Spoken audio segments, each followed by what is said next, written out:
અમરેલીમાં તસ્કરોનો તરખાટ જોવા મળી રહ્યો છે ત્યારે લીલિયા મોટાના વાડીવાળા દાદાના મંદિરમાં ચોરી થઈ અને મંદિરમાં તોડફોડ કરી 3,05,000ના મુંગટ અને છત્તરની ચોરી કરવામાં આવી તો તસ્કરો ઘટનાને અંજામ આપી ફરાર થઈ ગયા। પોલીસે ચોરોને ઝડપી પાડવા માટે તપાસ શરૂ કરી છે। ઘટનાથી સ્થાનિકોમાં ભારે રોષ ફેલાયો છે।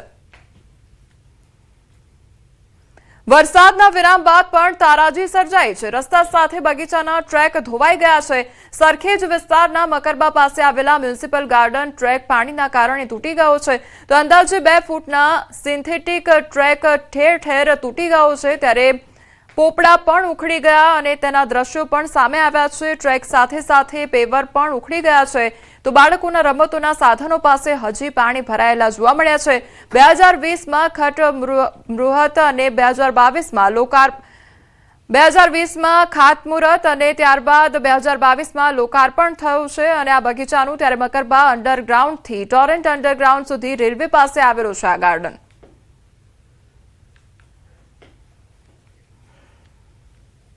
આ વરસાદના કારણે ભારે વરસાદના કારણે આ ટ્રેક ધોવાઈ ગયો છે। અગર આપણે સાચવી ના ચાલીએ તો આના સિન્થેટિકમાં આપણો પગ ફસાઈ શકે છે ને અનેક ઇન્જરીઝ આવી શકે છે। તો અગર ચાલવા આવો તો કૃપા કરીને ધ્યાનથી ચાલો, નીચે જોઈને ચાલો। બાકી એએમસીને દરખાસ્ત છે જલ્દીથી જલ્દી ફિક્સ થતું હોય તો થઈ જાય। અમદાવાદમાં ભારે વરસાદ થયો હતો। વરસાદ બાદ વરસાદે વિનાશ વેર્યો છે એટલે કે રોડ રસ્તા તો સુરક્ષિત નથી, હવે ગાર્ડન પણ સુરક્ષિત રહ્યા નથી કારણ કે ગાર્ડનની અંદર આવેલા સિન્થેટિક ટ્રેક જે છે તે પણ પાણીની ચપેટમાં આવવાના કારણે તૂટી ચૂક્યા છે અને આ પ્રકારના દ્રશ્યો જે ગાર્ડનની અંદર જોવા મળી રહ્યા છે। આપ જે દ્રશ્ય જોઈ રહ્યા છો તે મકરબાથી ટોરેન્ટ પાવર સુધીના આવેલા ગાર્ડનના દ્રશ્યો જે છે કે જ્યાં આ પ્રકારે સિન્થેટિક ટ્રેક આવેલો છે। ટ્રેક જે છે તે તૂટી પડેલો હોય તે પ્રકારના દ્રશ્ય જોવા મળી રહ્યા છે।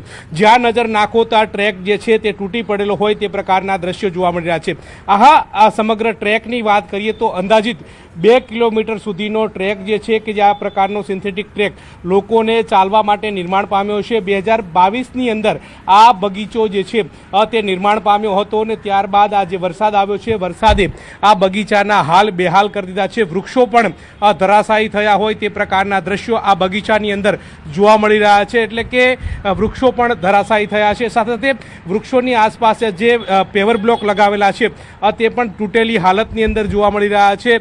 પાણી શહેરની અંદર ઓસર્યા હોય તે પ્રકારની સ્થિતિ છે પરંતુ ગાર્ડનમાં હજુ સુધી પાણી ભરાયેલું હોય તે પ્રકારની સિચ્યુએશન જોવા મળી રહી છે કારણ કે ગાર્ડનની મુલાકાત લેવા માટે બાળકો આવે તો ક્યાં જાય, કેવા પ્રકારની સ્થિતિમાં તેઓ રમે કારણ કે અહીંયા હાલ તમે જોઈ રહ્યા છો કે આ જે હિંચકા જે છે અન્ય બાળકો માટે રમત રમવાના સંસાધનો જે છે ત્યાં પણ પાણી ભરેલા જોવા મળી રહ્યા છે। હજુ સુધી આ સ્થળોએ પાણી ઓસર્યા નથી। ટ્રેક પણ તૂટી ચૂક્યો છે જેના કારણે સ્થાનિકો આવે તો તેમને પારાવાર મુશ્કેલીનો સામનો કરવો પડે તે પ્રકારની પરિસ્થિતિનું નિર્માણ થયું છે।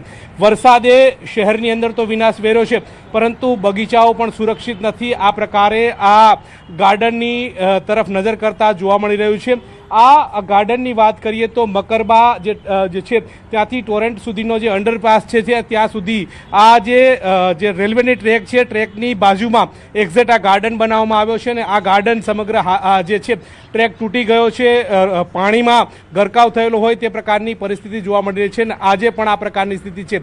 લોકો આવે અહીંયા ગાર્ડનની મુલાકાત લે પરંતુ ચાલી ના શકે, ટ્રેક ઉપર પોતે વોકિંગ કરવું હોય તો વોકિંગ પણ ન કરી શકે તે પ્રકારની પરિસ્થિતિનું નિર્માણ જે છે તે જોવા મળી રહ્યું છે જેના કારણે પારાવાર મુશ્કેલીનો સામનો કરતા સ્થાનિકો નજરે પડી રહ્યા છે। હરીશ શર્મા સાથે ગૌતમ શ્રીમાળી, ન્યૂઝ 18 ગુજરાતી, અમદાવાદ। છોટાઉદેપુરની 2 જર્જરિત શાળાઓને નવા ભવનો મળ્યા। કવાંટ તાલુકાના અંતરિયાળ આદિવાસી વિસ્તારોમાં વર્ષો સુધી કાચા ઝૂંપડામાં ચાલતી શાળાઓને હવે નવા ભવનો મળ્યા છે તો આંબા ડુંગરના માનુકલા ફળિયા અને હાફેશ્વરના આમલાપાણી પ્રાથમિક શાળાના નવા મકાનોનું શિક્ષણ મંત્રી રીવાબા જાડેજાના હસ્તે લોકાર્પણ કરવામાં આવ્યું તો મીડિયા દ્વારા વિદ્યાર્થીઓની દયનીય સ્થિતિ ઉજાગર થયા બાદ સરકારે કાર્યવાહી પણ કરી છે। નવા ભવનો અને વૈકલ્પિક કન્ટેનર શાળાની વ્યવસ્થા કરી છે તેથી ગ્રામજનોએ સરકાર સાથે મીડિયાનો પણ આભાર માન્યો છે।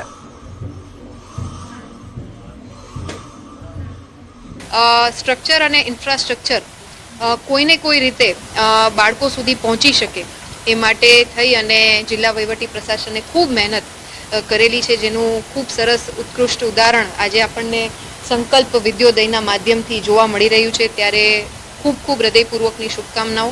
અમે સરકારને રજૂઆત કરી. સરકારને રજૂઆત કર્યાથી તરત સરકારે અમને જે તાત્કાલિક માટે જે સ્માર્ટ કન્ટેનર ક્લાસીસ છે એમાં સોરકોરો આપેલું છે અને સરકારે જે પાકા મકાન માટેની જમીનની ફાળવણી પણ કરી દીધી છે અને એનો ઠરાવ પણ કરી દીધો છે. એટલે હું કહેવા માંગીશ કે જો તમે માંગશો તો સરકાર આપે જ છે.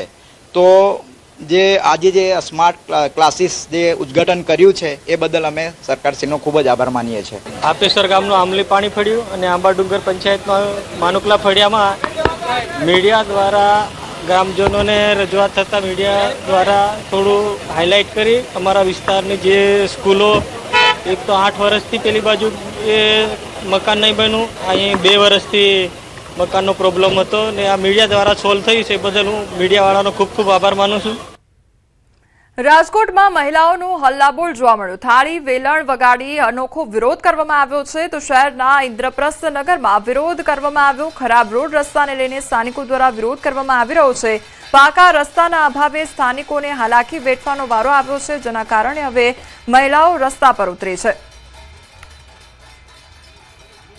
રાજકોટ શહેરના વોર્ડ નંબર 1માં આવેલા ઇન્દ્રપ્રસ્થ અને બંસી પાર્ક સોસાયટીની મહિલાઓ અત્યારે વિરોધ કરી રહી છે. હાથમાં થાળી છે, વેલણ છે અને વેલણ સાથે વિરોધ કરી રહ્યા છે.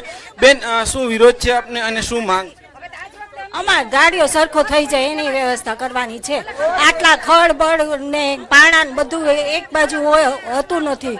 કચરા એટલા હોય છે, જીવજંતુ નીકળે છે. કોઈ નાના છોકરાઓને નીકળીને લઈ જવું હોય તો કોઈ વ્યવસ્થા નથી અહીંયા. અમે સાપ મોત નીકળે છે એટલે ગાડીઓ તો સરખો કરવાની વ્યવસ્થા કરો જ તમે. અહીંયા અન્ય બહેનો છે, આપણે એમની સાથે પણ વાત કરીશું.